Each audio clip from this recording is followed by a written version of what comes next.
Flax is one of the most quietly important plants in the long story of human civilization. Long before cotton spread across the world, long before synthetic fibers were invented, there was flax, a slender, blue-flowered plant that gave humanity both cloth and seed. Its scientific name, Linum usitatissimum, means the most useful flax, and few crops have ever earned a name so completely. The origins of flax reach back tens of thousands of years. In a cave in the country of Georgia, archaeologists found wild flax fibers, some of them dyed, that are roughly 30,000 years old, among the earliest evidence of textiles anywhere on Earth. By 8,000 years ago, farmers in the Fertile Crescent had domesticated the plant, selecting it for longer stems and richer seeds. From there, it traveled along the rivers of the ancient world. Nowhere was flax more revered than in ancient Egypt. There, linen woven from flax became the cloth of priests, of royalty, and of the dead. The fine white wrappings of mummies were linen, and a single burial could consume hundreds of yards of it. To the Egyptians, the bright fabric symbolized purity and light, and flax was cultivated along the flooding banks of the Nile for thousands of years. The flax plant itself is modest. It grows to about 1 meter tall, crowned by delicate flowers that open pale blue in the morning and fall by afternoon. Farmers sow the seeds densely in cool spring soil, because crowding forces the plants to grow tall and straight with few branches, exactly what is needed for long, unbroken fibers. Within roughly 100 days, the crop is ready. Harvesting flax for fiber is unlike harvesting grain. The plants are not cut but pulled from the ground, roots and all, to preserve the full length of the stem. Traditionally, this was backbreaking work done by hand. Today, machines grip and lift entire fields at once. The pulled stalks are then laid out in long rows to undergo a process with an ancient name: retting. Retting is controlled rotting. Dew, rain, or still water encourages bacteria and fungi to dissolve the pectin that binds the fibers to the woody core of the stem.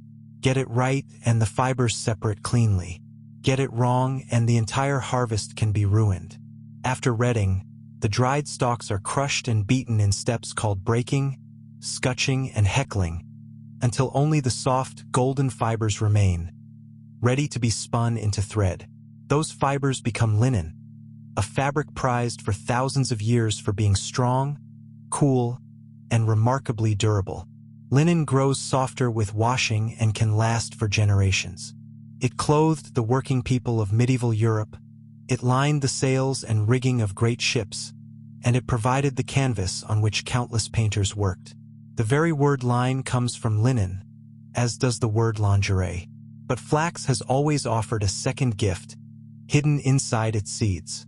Pressed, the seeds yield linseed oil, a substance that hardens as it dries. For centuries, this oil bound the pigments of oil paints, sealed and protected wood, and soaked into the linoleum that covered floors around the world. Whole industries were built on a plant that most people thought of only as cloth. In the modern age, flax has quietly transformed again. As cotton and synthetic fibers came to dominate clothing, much of the world turned to flax for its seed.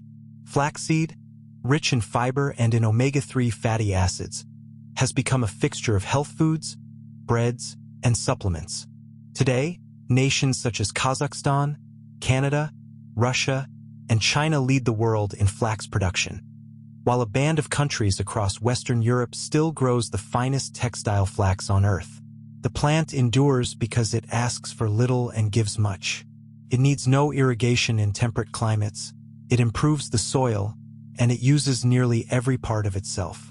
In an era searching for sustainable materials, flax is being rediscovered, woven into eco-friendly fabrics, pressed into bioplastics, and even built into the bodies of cars and bicycles.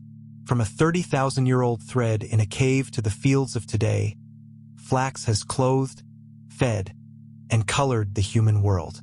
It is a humble plant with an extraordinary reach, proof that some of the most powerful forces in history are the ones rooted quietly in the ground.